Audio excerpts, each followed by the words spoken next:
오늘 말씀은 선지자 예레미야의 행동 예언에 관한 말씀입니다. 하나님은 남유다 왕국의 마지막 왕이었던 시드기야 왕 때 선지자 예레미야의 행동을 통해 하나님의 메시지를 전하게 하셨습니다. 말이 아니라 행동으로 말이죠.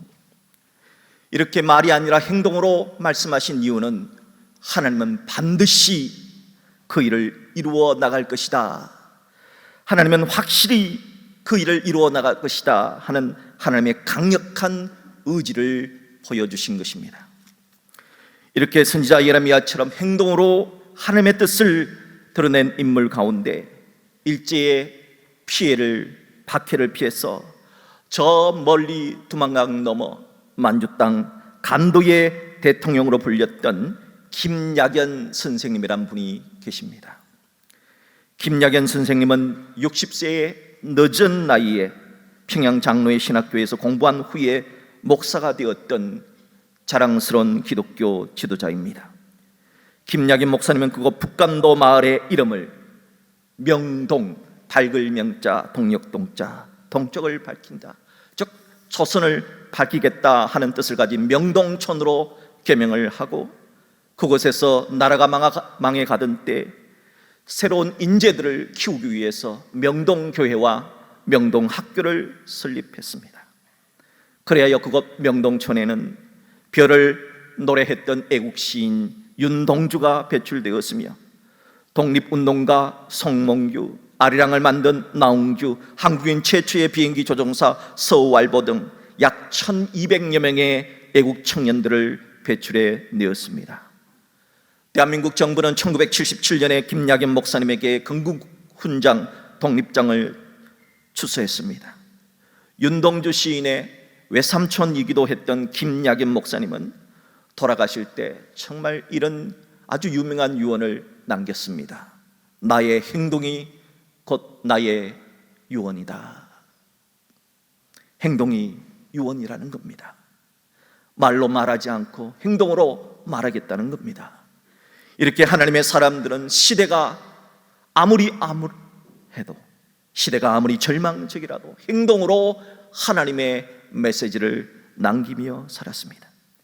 저는 오늘 행동으로 하나님의 메시지를 드러냈던 선지자 예레미야의 행동 예언을 통해서 하나님께서 주신 메시지, 어떤 메시지를 주셨는가 하는 것을 여러분과 함께 살펴보면서 은혜를 나누고자 합니다. 먼저 예레미야 선지자는 어떤 행동 예언을 했는가부터 살펴보겠습니다.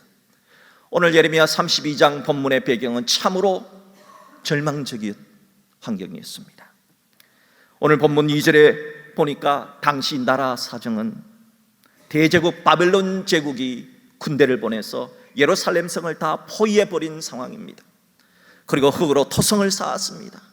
각종 최첨단 무기를 가지고 와서 이제 곧 예루살렘을 멸망시키려 했던 때입니다. 또한 선지자 개인의 상황 역시 암울했습니다.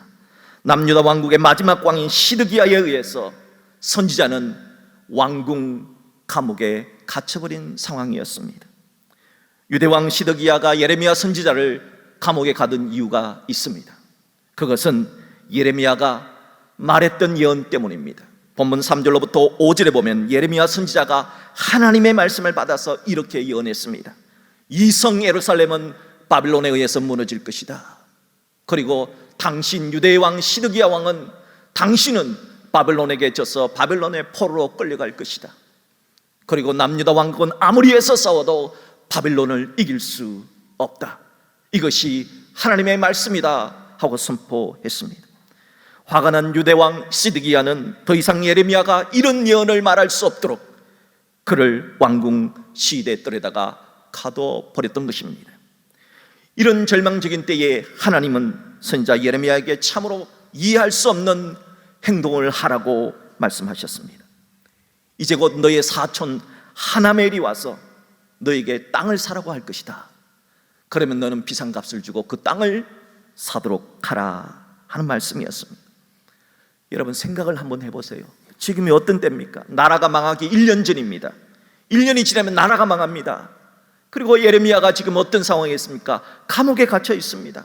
그런데 이게 밭을 사라니 땅을 사라니 이게 무슨 납득이 갑니까? 하나님은 왜 이런 납득이 가지 않는 이상한 행동을 하라고 하셨을까요? 우리는 이걸 행동 예언이라고 말합니다. 행동 예언은 예레미야뿐만이 아니라 수많은 선지자들이 이런 행동 예언을 통해서 하나님의 메시지를 드러냈습니다. 예를 들어서 에스겔 선지자는 좋은 곡물과 나쁜 곡물을 함께 섞어서 떡을 만들었는데 그 떡을 인분에다가 사람 똥에다가 구워서 먹도록 하는 행동 예언을 했습니다. 그러자 에스겔이 주님, 저는 지금까지 평생을 성결하게 살았는데 어떻게 인분으로 그 떡을 구워 먹으라 하십니까? 해서 소똥으로 바꿔주십니다. 그런 다음에 에스겔 선지자는 자신의 머리털과 수염을 깎아 털의 3분의 1은 예루살렘 성 안에서 불을 사줍니다. 그리고 털의 3분의 1은 예루살렘 성 주변에서 칼로 그 머리카락을 막 자릅니다. 그리고 털의 3분의 1은 바람에다가 날려버립니다. 이것은 예루살렘 백성 3분의 1은 기근과 전염병으로 죽게 될 것이고 3분의 1은 바벨론 군대의 칼에 맞아 죽게 될 것이고 나머지 3분의 1은 바벨론의 포로로 잡혀가게 될 것이다 하는 메시지를 전하게 하신 것입니다. 이사야 선지자도 3년 동안 발가벗은 몸과 벗은 발로 다니는 행동 예언을 냈습니다. 이것은 당시 이스라엘이 하나님께 도움을 구하지 않고 대제국 이집트의 하나님 대신 이집트에다가 도움을 구한 겁니다. 하나님은 이 예언을 통해서 그 나라, 너희들이 하나님을 버리고 너희들이 의지하려고 했던 강대국 이집트는 이제 곧 아수르 제국과의 전쟁에서 패해서 다 발가벗은 몸과 발가벗은 발로 다니는 포로가 될 것이다 하고 예언을 한 것입니다. 그러니까 애굽을 의지하지 말고 하나님을 의지하라, 그렇게 메시지를 주셨던 겁니다. 호세아 선지자도 음란한 여인 고멜과 결혼하는 이상한 행동 예언을 했습니다.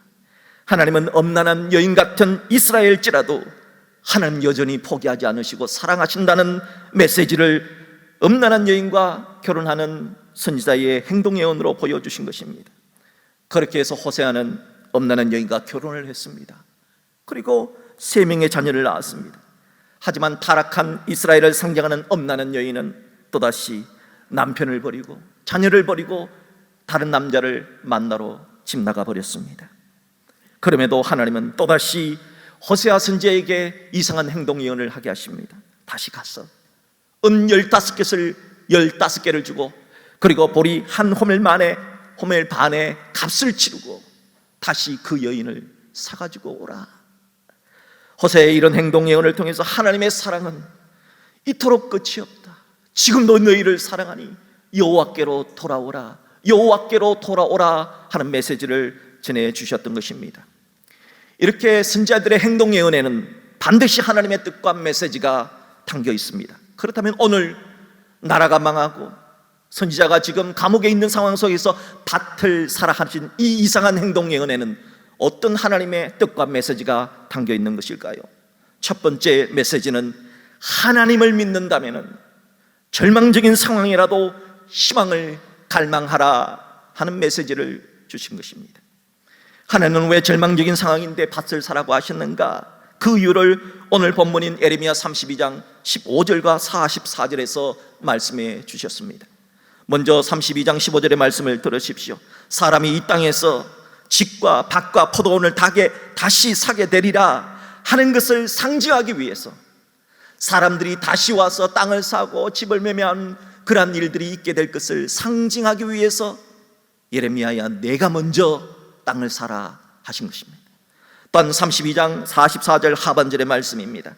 이는 내가 그들의 포로를 돌아오게 함이니라, 여호와의 말씀이니라. 선지자가 땅을 사는 이유는 비록 남유다가 바벨론 제국에 의해서 멸망할지라도 하나님이 다시 돌아오게 하신다 하는 그 상징으로 예레미야야 네가 땅을 사라 그렇게 말씀하신 것입니다. 사촌 하나멜의 생각은 이제 머지않아 나라가 망하는데 땅이 무슨 소용이냐, 밭이 무슨 소용이냐, 땅 팔아서 현금을 챙겨야지 생각했던 겁니다. 그래서 이스라엘의 법 가운데 자기 가문의 땅을 다른 사람이 차지하지 못하도록 땅을 팔 때는 가장 가까운 친척이 사야 된다는 그 법을 사용했습니다. 바로 기업물 권리라고 하는 법입니다. 이 법을 사용해서 사촌 예레미야가 지금 왕궁 감옥에 갇혀 있는데도 왕궁까지 찾아가서, 감옥까지 찾아가서 나와 가장 가까운 사람은 당신이니까 내 밭을 사시오, 이렇게 강요를 했던 겁니다. 예레미야 선지자의 사촌 하나멜은 자신이 가진 땅을 팔고 현금을 챙기는 것이 현명한 생각이라 판단했을 것입니다. 그러나 하나님의 생각은 달랐습니다. 하나님의 생각은 지금 나라가 망해가는 이 시점에 밭을 사야 한다는 것이었습니다. 사촌 하나멜과 예레미야 선지자의 차이가 뭡니까? 하나멜은 절망의 때에 밭을 팔았고 예레미야는 절망의 때에 밭을 다시 샀다는 겁니다. 과연 둘 중에 누가 현명한 투자를 했을까요? 결론은 예레미야입니다. 왜 그럴까요? 사촌 하나멜은 밭을 팔아버림으로써 미래의 희망도 함께 팔아버렸기 때문입니다. 그러나 예레미야는 비록 몸은 감옥에 있지만 밭을 구입함으로써 미래도 희망도 함께 구입했기 때문입니다. 미국 텍사스의 한 물류회사 냉동 창고에서 일어났던 사건입니다. 그날은 사장님의 멋진 생일 파티가 있어서 직원 모두가 들뜬 마음으로 오늘 생일 파티가 있으니까 조금 일찍 일을 끝내자 하면서 서둘러서 밖을 나가면서 냉동 창고의 문을 닫아버렸습니다. 그런데 그 안에는 잭이라고 하는 한 사람이 아직까지 구석에서 일을 하고 있는 거예요. 그런데 냉동 창고의 문을 닫고 모두 다 생일 파티에 갔습니다. 그 다음날 출근했더니 냉동 창고 안에 갇힌 잭이라는 사람이 꽁꽁 얼어붙은 사체로 발견이 되었습니다. 사인은 저체온증으로 인한 동사였습니다. 그런데 그의 죽음을 수사하던 이 수사팀이 정말 이상하다, 이건 다시 재수사를 해야 된다 하는 판결을 내렸습니다. 왜냐하면 사고 당시에 잭이 갇혀 있었던 냉동 창고의 전기 플러그가 뽑혀 있었기 때문입니다. 그러니까 냉동 창고가 가동되지 않았다는 겁니다. 그 냉동 창고의 온도는 영하가 아니라 영상 11도였기 때문입니다. 영상 11도에서 사람이 얼어 죽을 수는 없다는 겁니다. 그래서 특별조사팀이 다시 조사를 하는데 잭이 웅크리고 죽었던 그 냉동 창고의 구석바닥에 이 잭이라는 사람이 손톱으로 쓴 뉴스가 발견되었습니다. 이런 뉴스였습니다. 냉동 창고에 갇혔다. 점점 추워진다. 온몸이 얼어간다. 이제 나는 죽는다. 특별조사팀은 이 사건은 잭이 죽게 된 근원적인 사유는 추위 때문이 아니라 추워서 곧 죽게 될 것이라 했던 그의 얼어붙은 생각 때문이다 하는 결론을 내렸던 겁니다. 잭의 절망적인 생각이 잭을 죽였다 하는 것입니다. 사랑하는 여러분, 오늘 하나님은 예레미야를 통해 나라도 바벨론에 의해서 멸망 직전이고 자신의 몸도 감옥에 갇혀있는 절망적인 상황이지만 그럴지라도 하나님을 믿는다면 땅을 사라, 희망을 사라, 그렇게 말씀하고 계십니다. 그러므로 하나님을 믿는 성도라면 오늘 주시는 메시지를 통해서 절망의 상황에서도 하나님을 믿고 희망을 가지고 살아가신 여러분 되시기를 주님의 이름으로 축복합니다. 두 번째, 절망의 상황 속에서 밭을 사라 하는 이 행동 예언을 통해서 주시는 하나님의 메시지는 환경이 절망적일지라도 하나님이 예스라고 하시면은 반드시 예스가 된다는 메시지입니다. 선지자 예레미야는 알았습니다. 1년 뒤에 나라가 망한다는 사실을. 그리고 자신이 지금 감옥에 갇혀 있었기 때문에 자신의 상황은 정말 절망적이라는 것도 알았습니다. 언제 저 시드기야 왕이 자신을 죽일지 모르기 때문입니다. 그럼에도 사촌 하나멜이 땅을 사라 했을 때 비싼 돈을 주고 땅을 산 이유는 그렇게 말씀하신 분이 여호와 하나님이셨기 때문입니다. 본문 8절의 말씀을 한번 보십시오. 여호와의 말씀과 같이 나의 숙부의 아들 하나멜, 사촌 하나멜이 시위대 뜰 안 나에게 와서 이르되 감옥에 있는 예레미야에게 와서 말하기를 청하노니 너는 베냐민 땅 아나돗에 있는 나의 밭을 사라.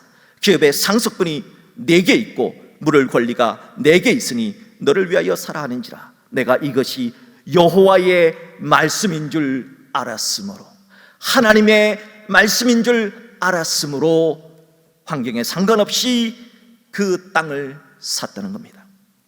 선지자 예레미야는 모든 사람들이 다 나라는 망하지 않을 거라 말했을 때 아니다, 나라가 망한다, 노를 외쳤습니다. 왜냐? 하나님이 망할 것이라고 말씀했기 때문입니다. 하지만 모든 사람들이 다 절망 속에 빠져 있을 때, 바벨론 군대가 터성을 샀고 예루살렘을 포위하고 있을 때, 그 절망에 빠졌을 때는 오히려 예레미야는 희망의 상징으로 땅을 샀습니다.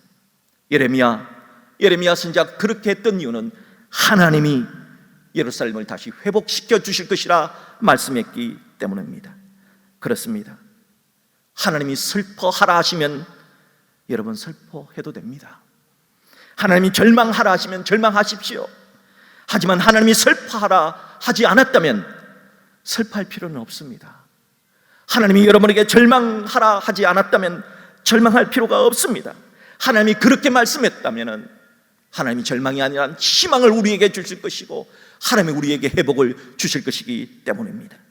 하나님의 사람은 슬픔도 절망도 하나님의 말씀에 의해 판단되어져야 하는 겁니다. 하나님의 사람은 하나님이 땅을 사라 하면, 희망을 가지라 하면 땅을 사고 희망을 가져야 합니다. 왜 그래야 할까요? 예레미야 32장 27절의 말씀을 보십시오. 하나님께서 예레미야에게 뭐라고 말씀하시는가 들어보십시오. 나는 여호와다. 나는 여호와다. 나는 모든 육체의 하나님이다. 내가 할 수 없는 일이 있겠느냐? 하나님이 할 수 없는 일이 있겠느냐? 하나님이 바빌론에서 너희를 끄집어낼 수 없다고 생각하느냐? 하나님이 회복시켜 줄 수 없다고 생각하느냐? 솔직히 말해서 우리가 하나님의 말씀에는 때때로 이해되지 않은 말들이 너무너무 많습니다. 성경을 보십시오. 얼마나 많은 이해되지 않은 말이 있는가? 창세기 6장 7장을 보면은 노아의 홍수 때 정말 이해가 되지 않은 말씀이 나옵니다. 하나님께서 물로 이 세상을 심판하실 때 노아에게 뭐라고 얘기했습니까? 노아야, 너 방주 좀 지어라. 노아는 하늘에서 비를 본 적이 없는 사람입니다. 그런데 많은 비가 내릴 테니까 방주를 지으라는 겁니다. 그리고 여러분 대부분 배를 지을 때 어디에다 짓습니까? 바닷가에다가 짓거든요. 그런데 하나님은 노아에게 방주를 지으라 할 때 어디에서 지으라 그러냐? 산 꼭대기에다가 지으라 그래요. 산 등성 위에다가. 아니 여러분, 그게 말이 됩니까? 요즘 애들 말로는 이게 말이냐 방구냐 그렇게 얘기하죠. 이게 도대체 말이나 됩니까? 그런데 하나님께서 그렇게 말씀하셨으니까 노아는 어떻게 해요? 아내와 자녀들을 데리고 120년 동안을 방주를 만듭니다. 무려 120년 동안이요. 정말 그런데 그렇게 다 만들고 나니까 정말 하늘이 뚫린 것 같이 하늘의 궁창이 떨어지고 하늘의 궁창에 있는 물들이 다 내려왔습니다. 땅에 있는 지하수가 전부 다 올라왔습니다. 땅이 모두 다 물속에 잠겨서 모두 죽음을 당할 때 방주 안에 들어갔던 노아와 그의 가족 8명은 모두 구원을 받았던 것입니다. 구원을 받는 방법은 노아 때나 지금이나 똑같아요. 하나님의 말씀을 믿음으로 받는 겁니다. 히브리서 11장 7절에 이렇게 말씀합니다.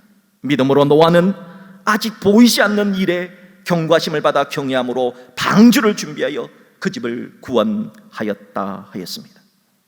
또한 요한복음 여호수아 6장을 보면은 여호수아 6장에도 이해되지 않는 말씀이 나옵니다. 이스라엘 민족이 여리고 성을 점령하려고 했을 때 여리고 성은요, 이 벽돌의 두께가 6m나 되었다 그래요.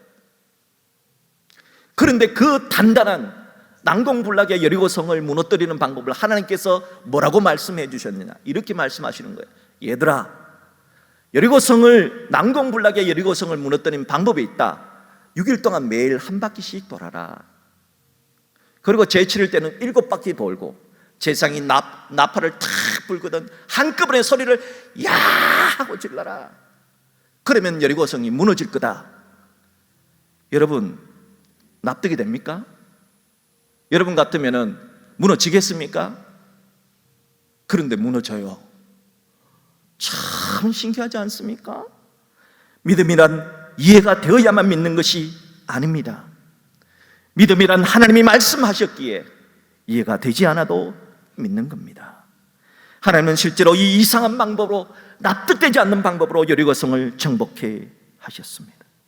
하나님은 오늘 예레미야에게도 납득되지 않는 이상한 행동으로 땅을 사라, 지금 나라가 망하고 있는 판에 땅을 사라 말씀하셨습니다.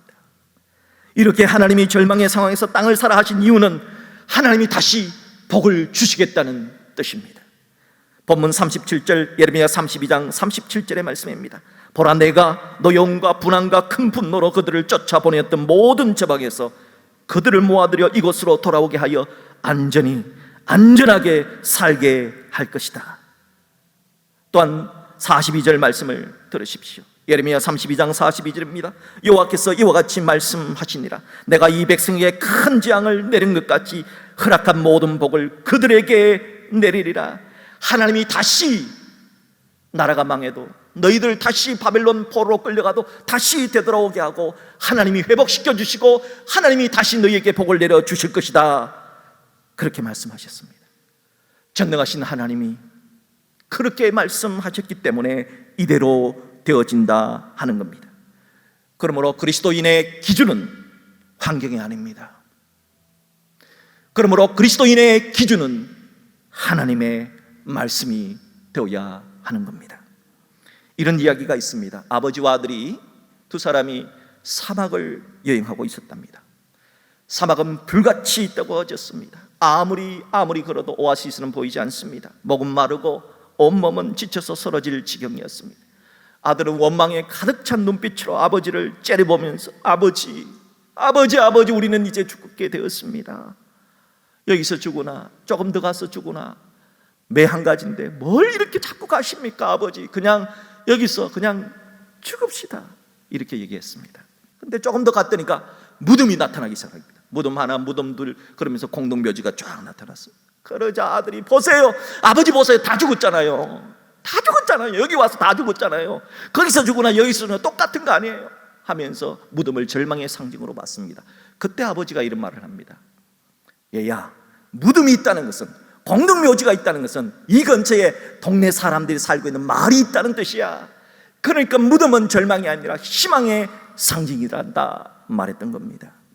사랑하는 여러분, 예수 그리스도의 십자가를 생각해 보세요. 십자가는 죽음의 상징이었습니다. 그러나 예수 그리스도께서 죽음을 이기시고 3일 만에 부활하심으로 이 절망의 상징이 희망의 상징, 부활의 상징으로 바꿔지 않았습니까? 오늘 하나님은 예레미야 선지자의 행동 예언의 메시지를 통해서 희망을 잃어버린 이 시대를 살아가는 우리 모두에게 하나님의 메시지를 주십니다. 모두 절망이라 말할지라도, 환경이 아무리 절망적일지라도 하나님이 예스라고 말씀하시면, 하나님이 복 주신다고 말씀하시면 반드시 너희가 예스가 될 것이다, 반드시 회복될 것이다, 반드시 복을 받아낼 것이다. 그러니 희망을 가지라 말씀하고 있는 것입니다. 이 시간 오늘 하나님께서 여러분에게 주시는 메시지가 뭡니까? 하나님이 여러분에게 뭐라고 말씀하십니까? 아직도 절망입니까? 주님께서는 희망을 살아, 미래를 살아 말씀하시는데도 아직도 절망에 머물러 계시겠습니까? 부디 어리석은 사촌 하나멜처럼 미래를 팔아버리고 희망을 팔아버리는 자들이 되지 마십시오. 부디 선지자 예레미야처럼 미래를 사고 희망을 사서 믿음 안에서, 하나님 안에서 희망을 쟁취하는 우리 모두가 될 수 있기를 주님의 이름으로 축복합니다.